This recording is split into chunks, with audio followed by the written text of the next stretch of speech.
Assalamualaikum warahmatullahi wabarakatuh. Shalom, selamat pagi Ibu serta teman-teman semua. Kami dari kelompok 7 akan mempresentasikan hasil diskusi kami mengenai macam-macam teori sastra. Di dalam teori sastra ini terdapat strukturalisme dan formalisme. Adapun anggota kelompok kami diantaranya, yang pertama ada saya sendiri, Atbel Junis Dirangkata Sitinjak, lalu ada Zahra Saharani, yang kedua ada Tasya Ferdinanda Tiko, dan yang ketiga ada Ulia Kafifah Dasikin.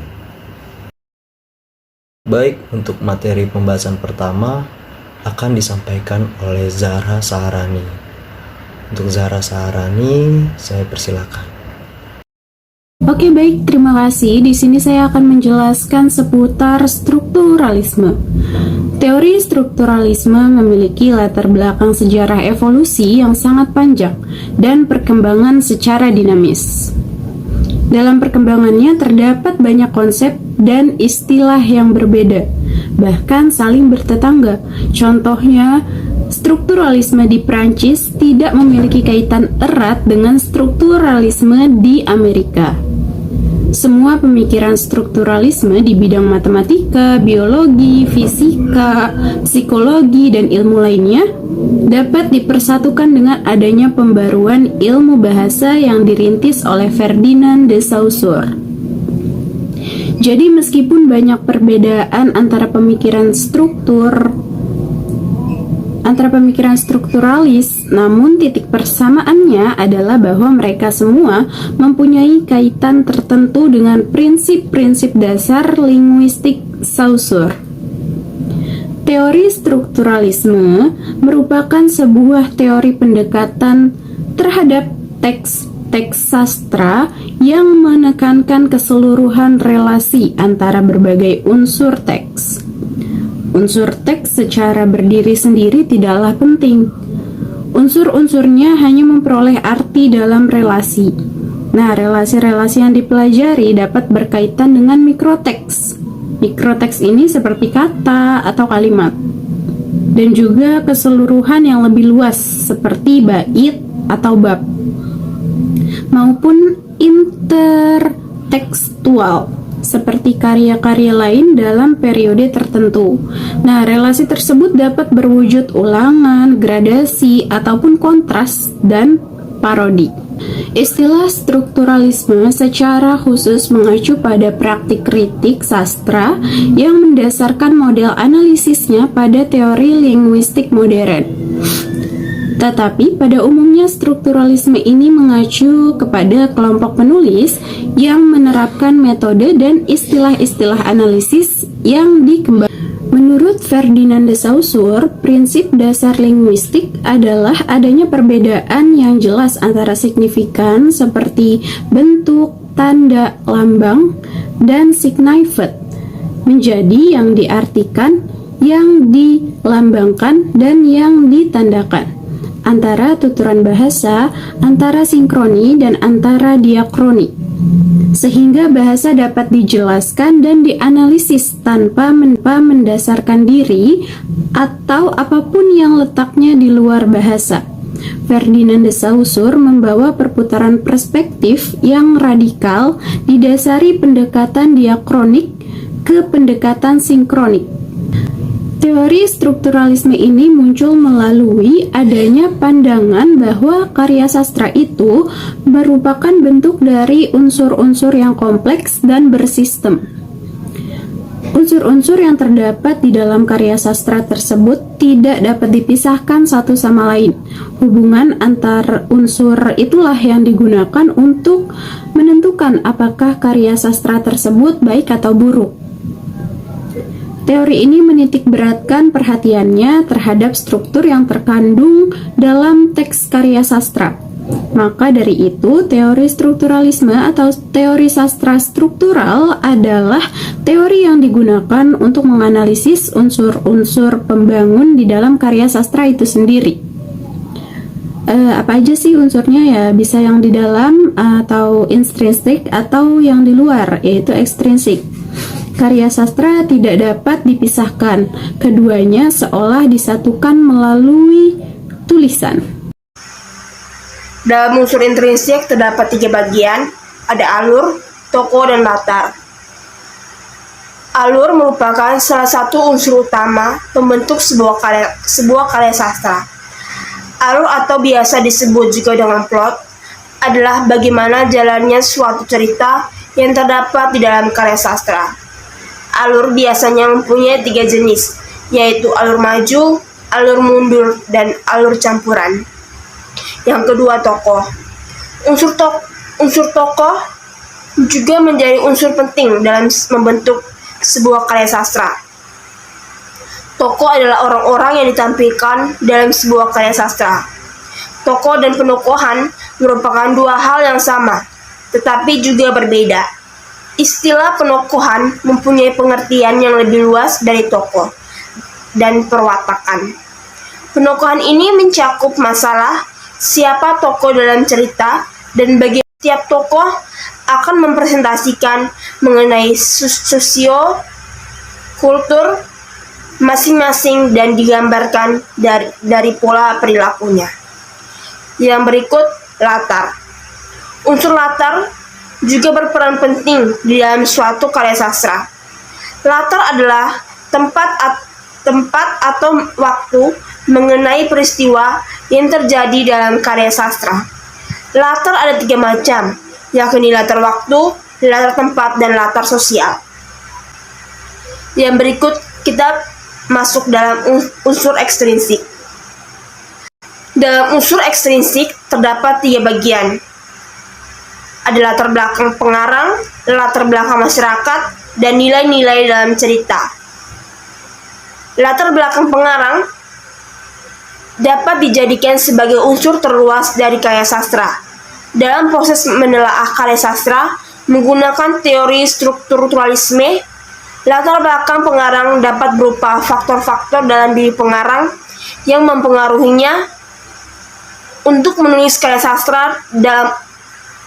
Dalam unsur ini, kondisi psikologis pengarang juga berperan penting.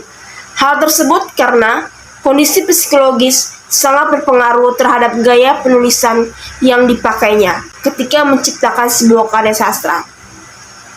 Yang berikut, latar belakang masyarakat. Unsur latar belakang masyarakat juga turut berperan dalam pembentukan sebuah karya sastra. Latar belakang masyarakat tersebut dapat mencakup adanya ideologi suatu negara, kondisi politik, kondisi ekonomi, dan kondisi sosial. Yang berikut, nilai-nilai dalam cerita. Sebuah karya sastra itu harus memuat nilai-nilai positif, karena salah satu fungsi karya sastra adalah didaktis. Maka dari itu, sebuah karya sastra harus dapat mengandung nilai-nilai ajaran yang bermanfaat bagi pembacanya. Nilai-nilai tersebut mencakup adanya nilai agama, nilai budaya, nilai moral, dan nilai sosial. Strukturalisme genetik dikembangkan oleh seorang sosiologi Prancis yaitu Goleman yang mendasari teorinya pada teori beraliran Marxis. Teori ini disebut sebagai Marxisme strukturalis yang percaya bahwa individu bukanlah makhluk bebas, melainkan pendukung kelas-kelas sosial dalam masyarakatnya. Teori ini muncul sebagai reaksi terhadap strukturalisme murni yang mengabaikan unsur kesejarahan teks-teks sehingga menjadi teori yang ahistoris. Goleman menyampaikan bahwa teori sastra tidak hanya menganggap karya sastra sebagai struktur, melainkan juga sebagai struktur yang penting dan bermakna. Artinya, struktur itu merupakan perstrukturan yang berlangsung secara terus-menerus dari subjek tertentu terhadap dunia dalam rangka pembangunan keseimbangan hubungan antara subjek dengan lingkungan sosial dan alamiah. Hubungan keduanya tidak didasarkan pada isi, melainkan pada hubungan homologinya. Teori ini dianggap sebagai gerakan penolakan terhadap pandangan yang mengatakan bahwa sastra hanya terdiri dari unsur-unsur intrinsik saja tanpa mengindahkan hal-hal di luar teks sastra itu sendiri. Menurut Ratna 2009-123, strukturalisme genetik adalah analisis struktur yang memberikan perhatian terhadap asal-usul teks sastra. Meskipun demikian, sebagai teori yang sudah diuji kevalitasannya, strukturalisme genetik masih ditopang oleh beberapa konsep teori sosial, di antaranya seperti fakta kemanusiaan, homologi, kelas-kelas sosial, subjek transindividual, dan pandangan dunia. Strukturalisme formalis adalah suatu ilmiah tentang sastra dengan cara meneliti unsur-unsur kesastraan, puitika, asosiasi, oposisi. Metode yang digunakan adalah metode formal.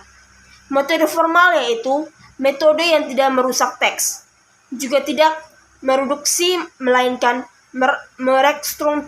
merekonstruksi dengan cara memaksimalkan konsep, fungsi, sehingga menjadikan teks sebagai suatu kesatuan yang terorganisasikan. 1. Kesastraan puitika merupakan sastra yang berbentuk sebuah puisi. 2. Asosiasi merupakan pembentukan hubungan atau pertalian antara gagasan, ingatan, atau kegiatan panca indera. Yang ketiga, oposisi merupakan pertentangan antara dua unsur berbahasa untuk memperlihatkan perbedaan. Foralisme.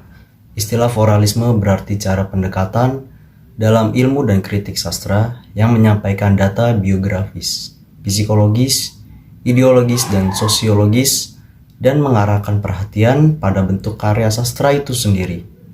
Para formalis meletakkan perhatiannya pada ciri khas yang membedakan sastra dari ungkapan bahasa lainnya. Istilah formalis acap kali digunakan untuk menyebut model pendekatan karena mereka memandang karya sastra sebagai suatu keseluruhan struktur yang utuh dan otonom berdasarkan paradigma struktur kebahasannya. Pada umumnya, teori formalisme dipandang sebagai titik awal munculnya ilmu sastra modern. Teori ini pula lah yang mendasari studi sastra menjadi ilmu dan memunculkan aliran. Aliran lainnya seperti strukturalisme dan semantik sastra.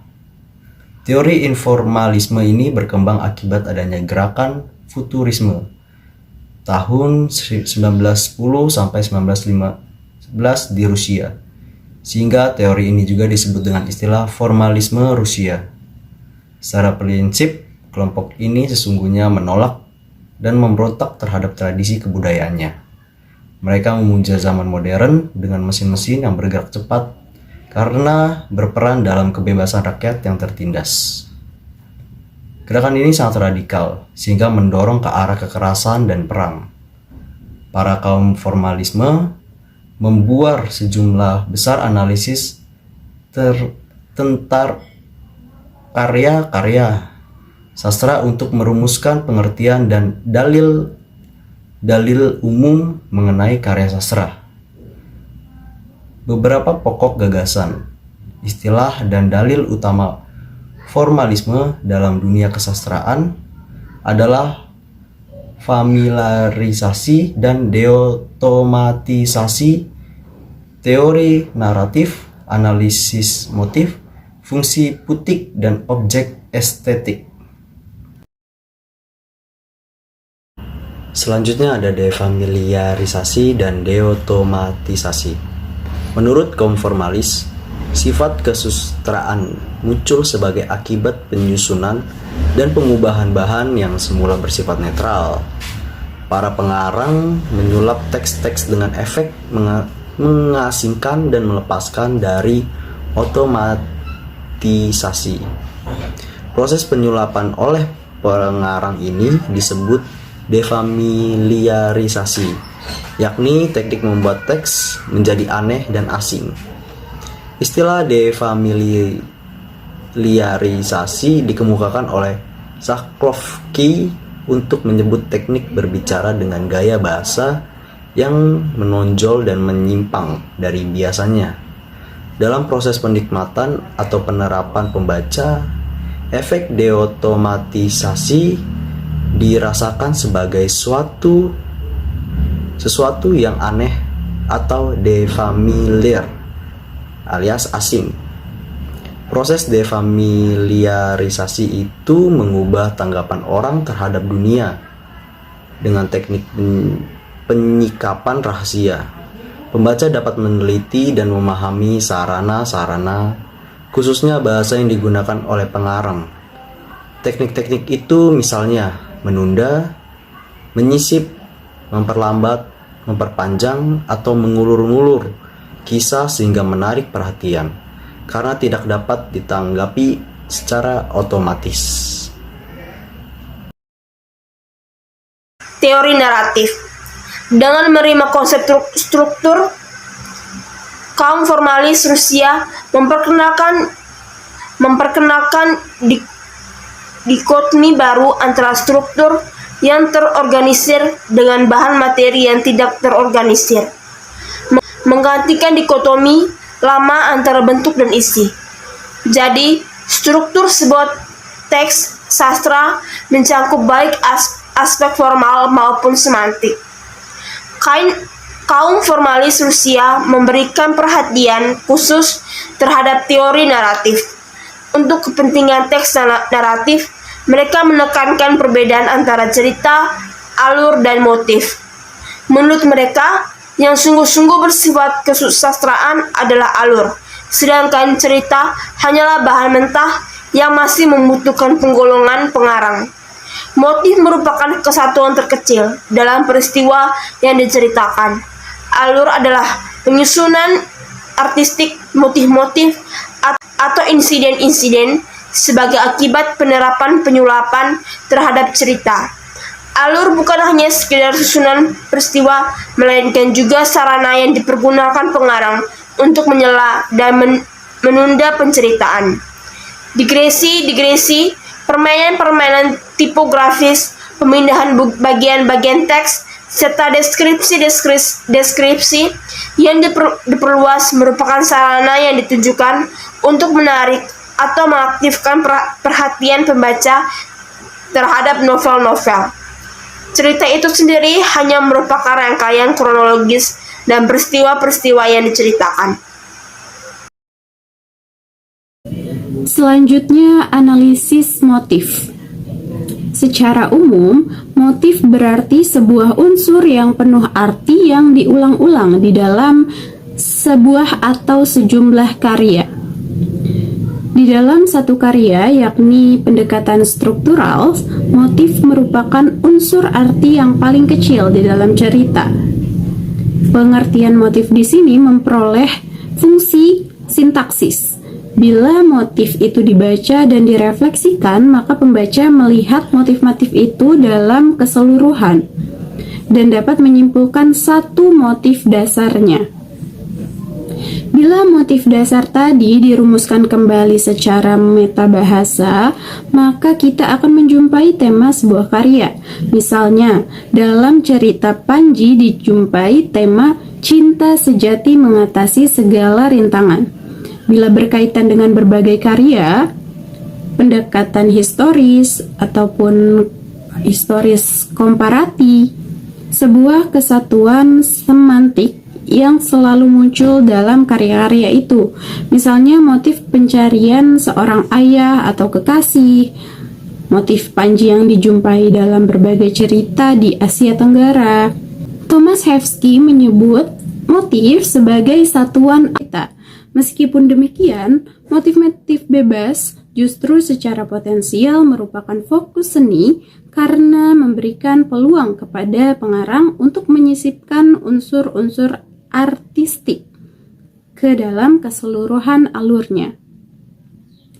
Analisis motif yang cukup cermat diberikan oleh Vladimir Prut pada tahun 1987. Ia menyebut motif sebagai fungsi. Menurut dia, fungsi berarti tindakan tertentu yang sama ataupun yang berbeda fungsinya, yang membentuk cerita. Prupp membedakan 31 fungsi motif dalam 100 cerita yang dianalisisnya. Fungsi-fungsi itu misalnya pemberian tugas yang berat kepada tokoh pahlawan, tugas dilaksanakan, tokoh pahlawan dikenal atau dikenali, penjahat tersingkap, pahlawan palsu diberi penampilan baru, penjahat dihukum, tokoh pahlawan dikawinkan dan dinikahkan. Selanjutnya yang akan saya bahas yakni fungsi puitik dan objek estetik. Istilah fungsi puitik mengacu penempatan suatu karya sastra dalam suatu modul komunikasi yang meliputi relasi antara pengarang, teks, dan pembaca. Istilah ini muncul sebagai reaksi terhadap studi sastra, formalisme yang terlalu terpaku pada aspek sarana kesusastraan tanpa menemparkannya dalam konteks tertentu. Menurut Jacobson, dalam tahun 1997, dalam setiap ungkapan bahasa terdapat sejumlah fungsinya, yakni ada fungsi referensial, emotif, konotatif, dan puitik, yang berkaitan dengan beberapa faktor seperti konteks, juru bicara, dan pengarang. Penerima, pembaca, dan isi atau pesan bahasa itu sendiri. Dalam pemakaian bahasa sastra, fungsi puitis paling dominan. Pesan bahasa dimanipulasi secara fonis, grafis, dan leksikosemantis sehingga orang-orang dapat menyadari bahwa pesan yang bersangkutan harus dibaca sebagai karya sastra. Mukarovsky, seorang ahli strukturalisme Praha, memperkenalkan istilah objek estetik sebagai lawan bagi istilah artefak. Artefak merupakan karya sastra yang sudah utuh dan tidak berubah. Artefak ini akan menjadi objek estetik bila sudah dihayati dan dinikmati oleh pembaca. Dalam pengalaman pencernaan pembaca, karya sastra dapat memiliki arti berbeda-beda tergantung pada horizon harapan pembaca.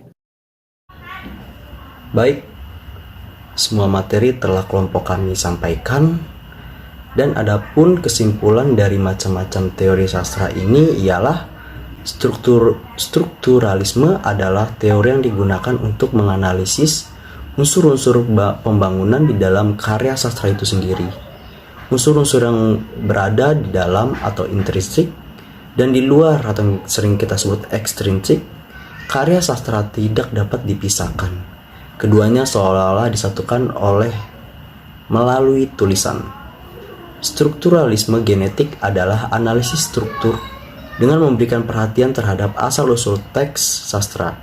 Meskipun demikian, sebagai teori yang sudah diuji kevalidasinya, strukturalisme genetik masih ditopang oleh beberapa konsep teori sosial lainnya, seperti fakta kemanusiaan, simetri atau homologi, kelas-kelas sosial, subjek transindividual, dan pandangan dunia.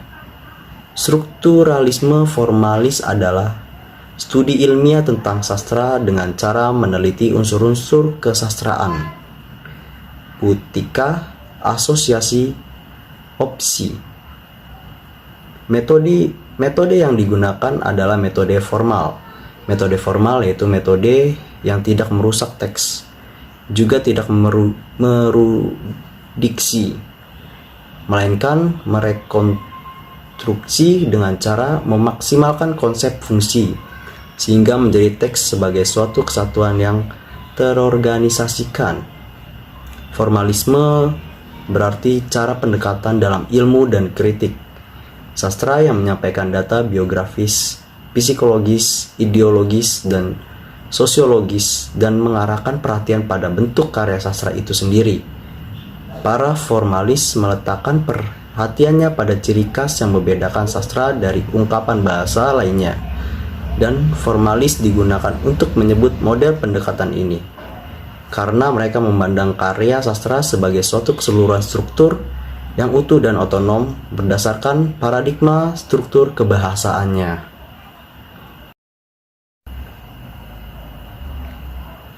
Demikian yang dapat kelompok kami sampaikan untuk materi kita hari ini. Kurang lebihnya mohon dimaafkan. Saya akhiri.